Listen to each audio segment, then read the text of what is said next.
औज़ुबिल्लाहिमिनश्शैतानिर्रजीम बिस्मिल्लाहिर्रहमानिर्रहीम। प्यारे बच्चों, अस्सलाम वालेकुम।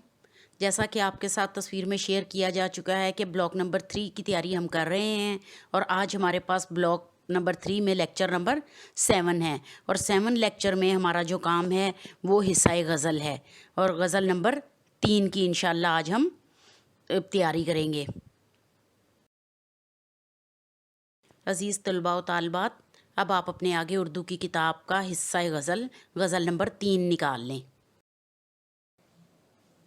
शायर के तारुफ में सबसे पहले आप शायर का नाम देखेंगे। असदुल्ला ख़ान गालिब हमारे शायर हैं आज के।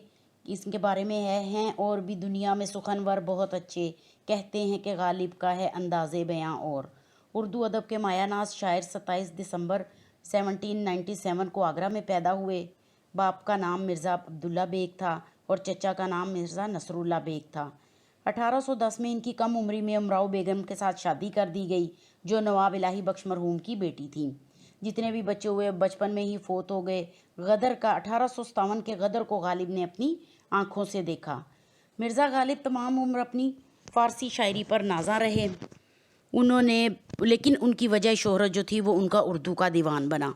आखिरी अय्याम में रुपये पैसे की रेल पेल ना थी, जिसकी वजह से मिर्ज़ा गालिब के बेशतर दिन फाक़े मस्ती की नज़र हो गए। लेकिन इन तमाम गमों के बोझ तले भी दबकर गालिब रोया नहीं, बल्कि बेबस होकर हंस देता है।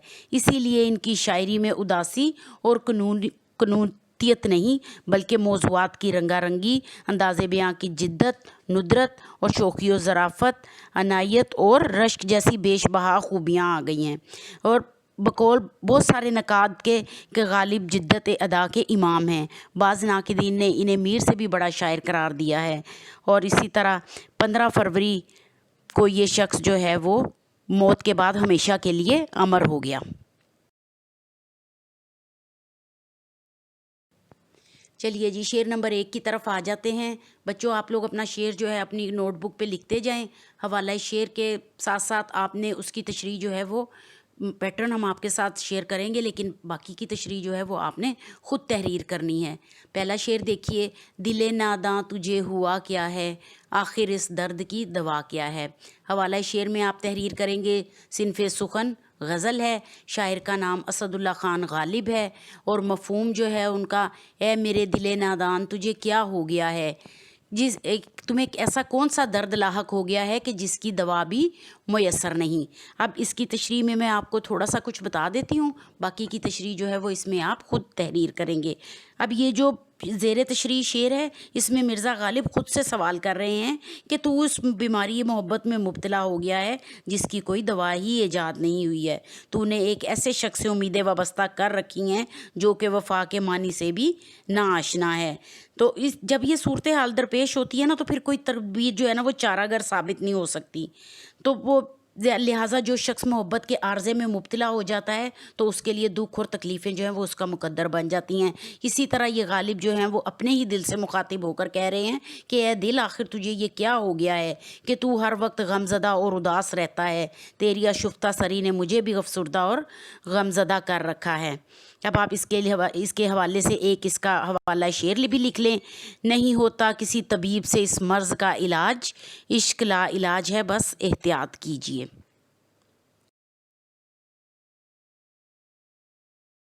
चलिए जी, गज़ल नंबर 3 के शेर नंबर 2 पे आ जाते हैं। हम हैं मुश्ताक और वो बेजार, या इलाही ये माजरा क्या है। हवाला शेर के देख लें आप। सिनफ़े सुखन गज़ल है। शायर का नाम असदुल्ला ख़ान गालिब है हमारे पास। मफ़हूम आप देख लीजिए कि हम तो महबूब को चाहने वाले हैं, लेकिन हमारा महबूब हमसे बेजार है। ए मेरे खुदा, ये इस मामला इसके बरअक्स क्यों है। तशरीह देख लीजिए ज़ेरे तशरीह शेर की कि शायर ने महबूब की तरफ मोहब्बत से पहला कदम बढ़ाया है। उसे इस खेल के अंजाम की खबर ही नहीं। اب شاعر نے مشکلات سے گھبرا کر آہوزاری اور فریاد کرنی شروع کر دی ہے کہ ہم تو دل میں آپ کو محبوب رکھتے ہیں، پھر اللہ جانے ہم سے ہی کیوں آپ نے نفرت کرنا شروع کر دی۔ غالب کہتے ہیں کہ ہم نے محبوب کی خاطر ہر طرح کے غم و الام برداشت کیے، زمانے کی رسوائیاں اور اذیتیں اٹھوائیں، اس کی ایک ایک خواہش پر اپنی خواہشیں قربان کرتے چلے گئے، لیکن ہمارا محبوب جو ہے وہ کسی صورت مہربان نہ ہوا، مسلسل بیزاری کا اظہار کرتا رہا۔ چنانچہ غالب جو ہیں وہ حیرانی میں مبتلا ہیں اور اللہ سے سوال کر رہے ہیں کہ ہم تو محبوب کو چاہنے والے ہیں اور ہمارا محبوب ہم سے ہی بیزار ہے، آخر یہ معاملہ الٹ کیوں ہے؟ حوالہ شعر کو دیکھ لیجئے۔ ساری دنیا کے ہیں وہ میرے سوا، میں نے دنیا چھوڑ دی جن کے لیے۔ شعر نمبر 3 دیکھیے۔ میں بھی منہ میں زبان رکھتا ہوں، کاش پوچھو کہ مدعا کیا ہے۔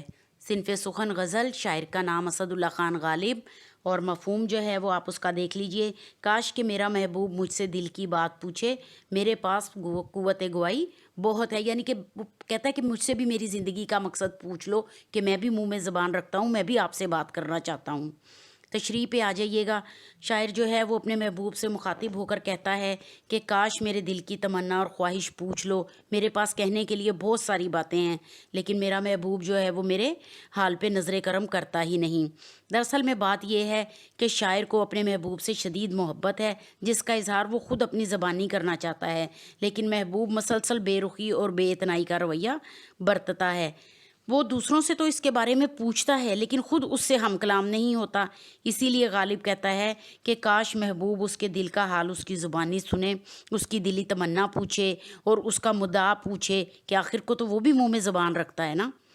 حوالہ شعر دیکھ لیجئے۔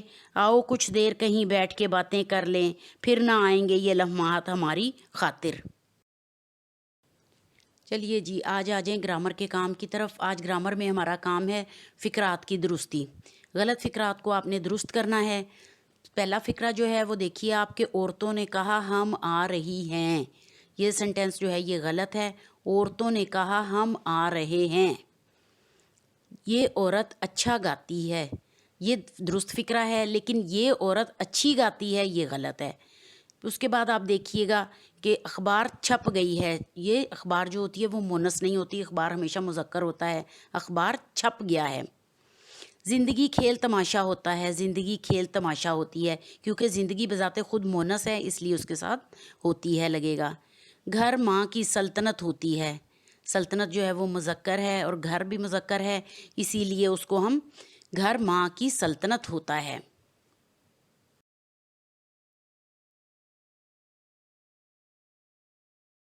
اب آ جاتے ہیں گھر کے کام کی طرف۔ گھر کا کام جو ہے وہ آپ نے نوٹ کر لینا ہے۔ سب سے پہلے آپ نے شاعر کا تعارف، جیسا کہ آپ کو معلوم ہے کہ ہم اس میں معروضی بناتے ہیں، آپ نے شاعر کے کم سے کم 30 معروضی جو ہیں وہ اس حوالے سے بنا لینے ہیں۔ پھر آپ نے تمام اشعار کی تشریح جو ہے وہ آپ نے اپنی نیٹ نوٹ بکس پہ تحریر کرنی ہے بمع حوالہ جات کے، اور یہ جو گرامر کا کام چھوٹا سا ہم نے کیا ہے یہ آپ نے اس کو یاد کر لینا ہے۔